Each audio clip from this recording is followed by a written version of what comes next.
आदरणीय बुजुर्गों का और हमारे नौजवान साथियों का मैं बहुत बहुत अभिनंदन करता हूं। और मुझे नहीं लगता है कि मुझे आप लोगों को कुछ कहने या समझाने की जरूरत है। वो इसलिए कि मेरी राय इस मामले में थोड़ी अलग रहती है। नेता आते हैं चुनाव के वक्त में हेलीकॉप्टर लेके, फॉर्च्यूनर लेकर के, और लंबी चौड़ी बातें करते हैं इधर उधर की, अपना अपना राजनीतिक एजेंडा चलाते हैं। फिर चुनाव खत्म, फिर बात गई। ऐसा नहीं होता कि जैसे बरसात आई हो, कुछ जो है मेढक जो है वो टर करते। आप तो यमुना किनारे रहते हैं, इससे भली भांति वाकिफ हैं। तो मैं वो सब चीजें आपको दोहराना नहीं चाहता हूं। मैं दो तीन मुख्य बात आपसे कहना चाह रहा हूं। अभी मैं दिल्ली सीएम केजरीवाल जी के घर से आ रहा हूं, सीधे आपके बीच। हमने उनसे यही बात की। हमने कहा कि सवाल एक आदमी को सांसद बनाने का है ही नहीं। 543 सीट है, कहीं ना कहीं से कोई ना कोई जो है सांसद बनता ही रहता है। अरे मनोज तिवारी भी तो 10 साल से सांसद बन ही रहे हैं ना। इसमें नया क्या है? नया ये हो रहा है इस देश में कि जो गुजरात की हालत है, सूरत बीजेपी जीत रही थी, ऐसा नहीं है कि सूरत बीजेपी हार रही थी। कहने का मतलब बीजेपी की स्थिति बहुत अच्छी थी। इंदौर में बीजेपी की स्थिति बहुत अच्छी थी, खजुराहो में बीजेपी की स्थिति बहुत अच्छी थी। ऐसी हरकतें करने की क्या जरूरत है? प्रश्न ये उठता है कि क्या सिर्फ वो हमारा वोट लेना चाहते हैं? मेरी व्यक्तिगत समझ ये है कि वो सिर्फ अब हमसे हमारा वोट नहीं ले रहे हैं, अब वो हमसे हमारा ना आत्मसम्मान भी ले लेना चाहते हैं। और यह बात मैं आपको कहना चाहता हूं प्रमुखता से कि दिल्ली में 7 सीट है, 6 पे उन्होंने प्रत्याशी बदल दिए और इस पे नहीं बदला।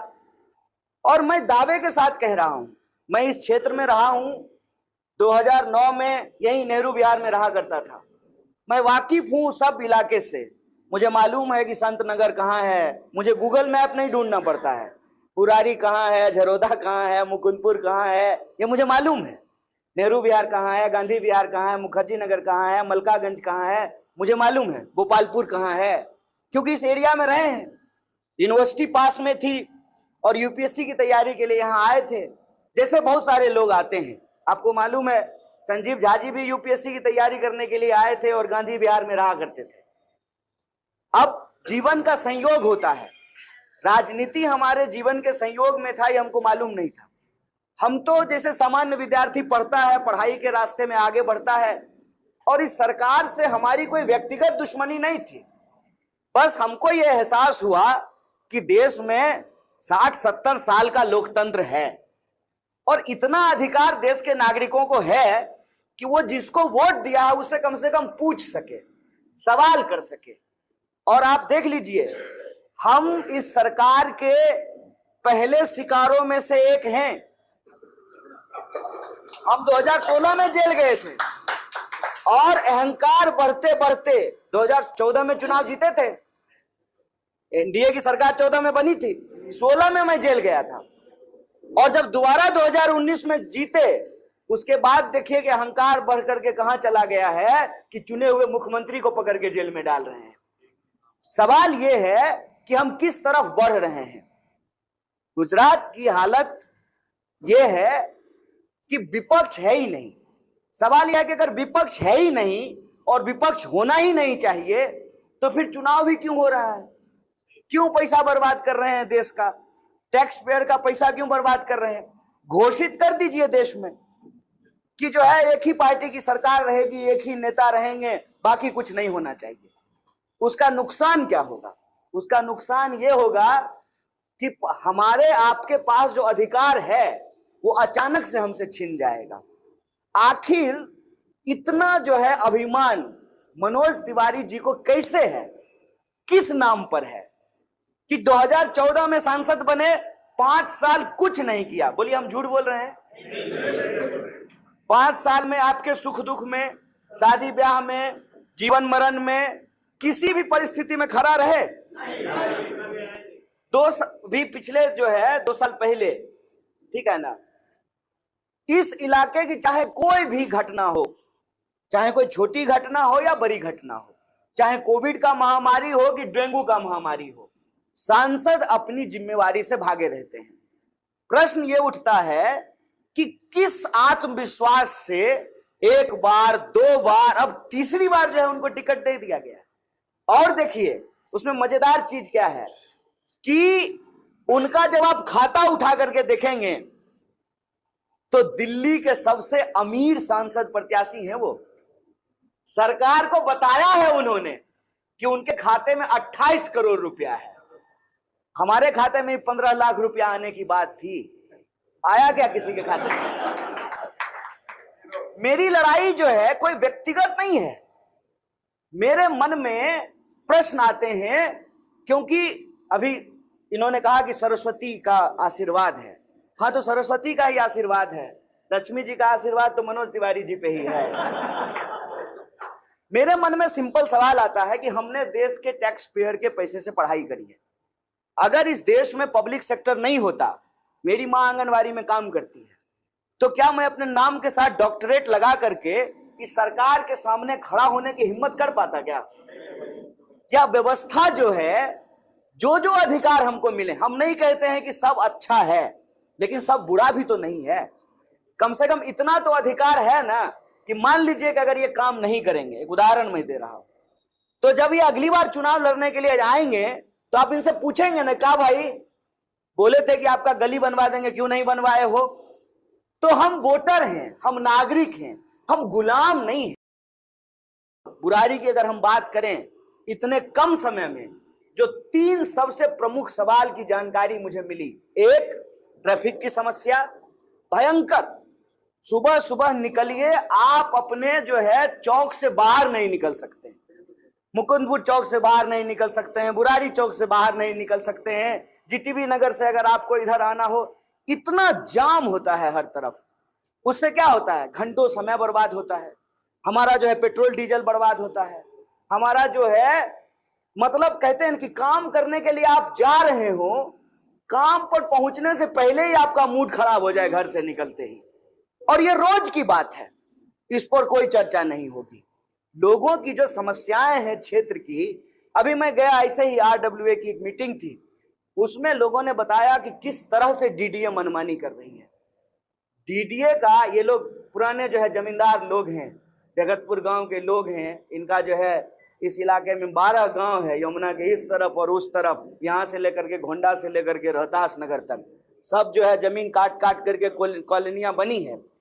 डीडीए को जमीन किसान क्यों नहीं देता था और प्राइवेट लोगों को क्यों बेचता था? हम लोग बिहार से आए, ठीक है, हम जानते हैं, हमारे साथ जो नौजवान पढ़ते थे, पैसा बचा बचा करके बुरारी गांव में जमीन लिया, संत नगर में जमीन लिया, मुकुंदपुर में जमीन लिया, कि अगर नहीं हुआ यूपीएससी तो कम से कम दिल्ली में अपना एक घर तो होगा।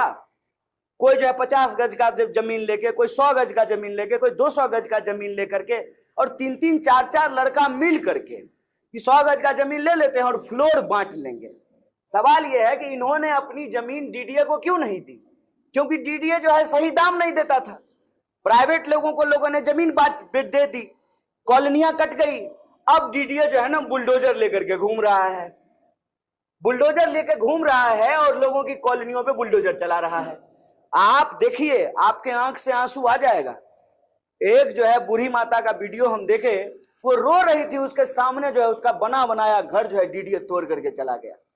और डीडीए एनओसी के नाम पे लोगों को जो है बिजली का कनेक्शन नहीं दे रहा है। प्रश्न ये है कि क्षेत्र में पार्षद, एमएलए और सांसद 3 प्रतिनिधि हम चुनते हैं। क्यों? क्योंकि तीनों का काम अलग अलग है। पार्षद का भी काम है, एमएलए का काम भी है और सांसद का काम भी है। दिल्ली नेशनल कैपिटल टेरिटरी है, इसीलिए तो बोलते हैं NCT Delhi, national capital territory of Delhi, मतलब ये राष्ट्रीय राजधानी है।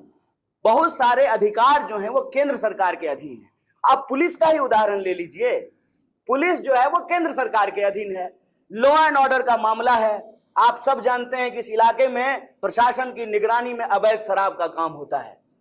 अब इस काम के लिए हमको सांसद की जरूरत है कि सांसद अपने मंत्रालय से बात करेगा। सांसद इस क्षेत्र की समस्या को लेकर के संसद में सवाल करेगा। एक बार भी इस पूरे 10 साल में एक बार भी आपने अपने सांसद को पार्लियामेंट में सवाल पूछते हुए देखा है क्या? सवाल यह है कि जो 24 लाख लोग इस क्षेत्र में रहते हैं वो नागरिक है ना, उनको वोट देने का अधिकार मिला है ना। भाजपा 6 सांसद प्रत्याशियों को बदल दिया, इनको क्यों नहीं बदला? क्योंकि उनको मालूम है, उनको लगता है कि इस क्षेत्र के लोग जो है इसका प्रतिकार नहीं करेंगे। क्या नहीं करेंगे आप लोग इसका प्रतिकार? अगर प्रतिकार करेंगे तो मैं आपसे सिर्फ एक बात कहने के लिए आया हूं, हमारे पास पढ़ाई लिखाई और ज्ञान के अलावे कुछ नहीं है। हमारे पास 8 साल से 2016 में हमको इन्होंने जो है झूठे केस में जेल में डाला था, और आप हमको बताइए कि एक भी सबूत अगर इनको मेरे खिलाफ मिल गया होता तो रोज जो है जया शाह के बाबूजी से हम सवाल पूछते हैं, रोज सुबह शाम हमको ये जेल से बाहर छोड़ देते। एक भी सबूत नहीं है इनके पास हमारे खिलाफ। पता है क्यों? कैसे निकालोगे यार? हम बिहार में पैदा हुए, बेगूसराय में गंगा के किनारे पैदा हुए, हमारे यहाँ राष्ट्र कवि दिनकर पैदा हुए हैं। हम उस खानदान से आते हैं जो इस देश को आजादी के आंदोलन में हिस्सा लिए और स्वतंत्रता आंदोलनकारी का पेंशन प्राप्त करते थे। आप हमारा सच थोड़ी बदल देंगे, आप हमारा सच नहीं बदल देंगे ना। अभी जो है मनोज तिवारी जी बोले कि 40 दिन के लिए आए हैं, घूम करके चले जाएंगे। तिवारी जी, जब आप 2009 में योगी आदित्यनाथ जी के खिलाफ चुनाव लड़ रहे थे तब मैं यहाँ यूपीएससी की तैयारी कर रहा था, और आप गोरखपुर से चुनाव लड़ रहे थे। उस वक्त मैं उत्तर पूर्वी दिल्ली में रह रहा था। अब ये बात हम 2009 में तो नहीं सोचे होंगे। हमको तो जो है आज से 3 महीने पहले भी तो नहीं पता था कि हम यहां से चुनाव लड़ेंगे। सच आप नहीं बदल सकते हैं। एक बार झूठ बोलेंगे, 2 बार झूठ बोलेंगे, 50 बार झूठ बोल देंगे, लेकिन आप सच नहीं बदल सकते। हमारा सच ये है कि बस हम एक साधारण परिवार से आते हैं। हम भी अगर अंबानी अदानी के परिवार से आते हैं ना तो ये हमारे तलवा में जो है ना लौट रहे होते हैं सुबह शाम। हमारा अपराध सिर्फ इतना है ना कि हम साधारण परिवार से आते हैं और आप लोगों का नमक खा करके आपके टैक्स के दिए पैसे से हमने पढ़ाई लिखाई कर ली। और जब पढ़ लिख लेता है ना इंसान तो उसके मुंह में जुबान आ जाता है, और हमारे मुंह में जवान है और हम सरकार से सवाल करते हैं। सिर्फ हमारी गलती इतनी है, और सरकार से हम सवाल इसीलिए करते हैं कि कल को फिर इस देश में जब भी सरकार अहंकारी हो तो कोई नौजवान कहीं से उठ खड़ा हो और उसको उंगली दिखा करके उससे सवाल पूछने लगे। यही परंपरा होती है ना। परंपरा क्या होती है? जब हिरण्यकश्यप के सामने पूरा का पूरा उसका राजपाट, दरबार और पूरा इलाका नतमस्तक होता था तो उसके सामने उठ करके कौन खड़ा हुआ था? उसके सामने भक्त प्रहलाद उठ करके खड़ा हुआ था, एक छोटा सा बच्चा। जब तैमूर लंग की अत्याचारी सेना के सामने लोग अपना गांव छोड़ करके भाग जाते थे तब छोटा सा चाकू लेकर के उसके सामने कौन खड़ा हुआ था? बलकरण खड़ा हुआ था। कहते हैं कि यह जो अहंकारी सत्ता है इससे हमको चाहिए कुछ नहीं, और यह लड़ाई भी किसी को सांसद बनाने का नहीं है। यह लड़ाई सचमुच इस देश को बचाने का है, लोगों के जो अधिकार हैं उसको बचाने का है, और सरकार को यह मैसेज देने का है कि सुनो, हम भूले नहीं हैं कि हर 5 साल में चुनाव होता क्यों है। हर 5 साल में चुनाव इसलिए होता है कि अगर सरकार काम करे तो उसको दोबारा मौका दीजिए, और अगर सरकार काम नहीं करे तो जिस इज्जत से माला पहनाए थे ना उसी तरीके से कान पकड़ के उसको गद्दी से नीचे उतार सकें। इसीलिए 5 साल में चुनाव होता है। हम आपसे सिर्फ ये कह रहे हैं कि आप अगर बदलाव करना चाहते हैं, आप अगर भाजपा को भी एक मैसेज देना चाहते हैं कि निकम्मा आदमी मत भेजो, हम लोग हरा करके भेज देंगे। अगर आप परिवर्तन चाहते हैं तो एक विकल्प के तौर पे हम आपके सामने खड़ा है। हमने पढ़ाई लिखाई की है, धन संसाधन नहीं है, लड़ने का हौसला और हिम्मत जरूर है, और हम इनसे डरते नहीं हैं, कभी नहीं डरे। इन्होंने पूरी कोशिश की, जेल में डाला, झूठ बोला, नकली वीडियो बनाए, लेकिन हम इनके सामने डरे नहीं। पता है क्यों? क्योंकि हमारे साथ सच की शक्ति है, सत्य की ताकत है और सत्य पे खड़ा होकर के हम हौसला से लड़ रहे हैं। अगर आप समर्थन करेंगे, आप परिवर्तन करेंगे, तो एक बात और आपको बता देते हैं, इस जमाने में जब सब कुछ बिक रहा है ना, हमारा ईमान खरीदने की औकात नहीं है। हम बिकने वाले आदमी नहीं हैं। तो अगर बिकने वाले होते तो ये किसी भी सीट का सूरत बना देते। तो हमारा नॉमिनेशन हो गया है, हमने अपना काम पूरा कर दिया है, हमको बैलेट नंबर भी मिल गया है। ये है हमारा बैलेट नंबर 2। और जो समझदारी दिखाई है कांग्रेस पार्टी और आम आदमी पार्टी ने, जो समझदारी दिखाई है राहुल गांधी जी और केजरीवाल जी ने, उस समझदारी का भी हमको सम्मान करना चाहिए। दोनों पार्टी में खूब लड़ाई रही है, खूब। ये तो जो है दोनों पार्टी में रहे हैं ना, खूब लड़ाई रही है, लेकिन दोनों साथ क्यों आए हैं? क्योंकि इस देश में एक परिवर्तन की जरूरत है। सत्ता अहंकारी हो गई है। एक शब्द आप छोड़ दीजिए, प्रधानमंत्री तो बहुत बड़े हैं, किसी लोकल नेता के खिलाफ आप थोड़ा मुंह से आवाज निकाल करके देखिए, किस तरह की बातें बोलते हैं, किस तरह का अहंकार जो है उनके माथे पे बोल रहा है। तो जनता की तरफ से एक जवाब जाना चाहिए। और मैं आपकी जानकारी के लिए बता दूं कि पूरे देश में इस बार जो सरकार है उसके खिलाफ जनता ही चुनाव लड़ रही है, और जनता ने ही अपोजिशन को भी साथ आने के लिए मजबूर किया है। और जब साथ आ गए हैं, सब संयोग बढ़िया हो रहा है। देखिए, चुनाव के बीच में सीएम साहब को भी जो है जमानत मिल गई है। ये जो सब कहते हैं ना, ग्रह दशा नक्षत्र जो है कुछ गवाही दे रहा है, कि इस बार परिवर्तन का एक माहौल है। और अगर हम परिवर्तन करना चाहते हैं तो एक आखिरी अपील के बाद मैं अपनी बात समाप्त करूंगा। कोई भी लड़ाई बिना तैयारी के नहीं जीती जाती है। अब चुनाव में बहुत गिनती के जो है ना दिन बच गए हैं, और आप सब जानते हैं कि मैं इस इलाके में रहता जरूर था, लेकिन मैं प्रत्याशी तो पहली बार बना हूं।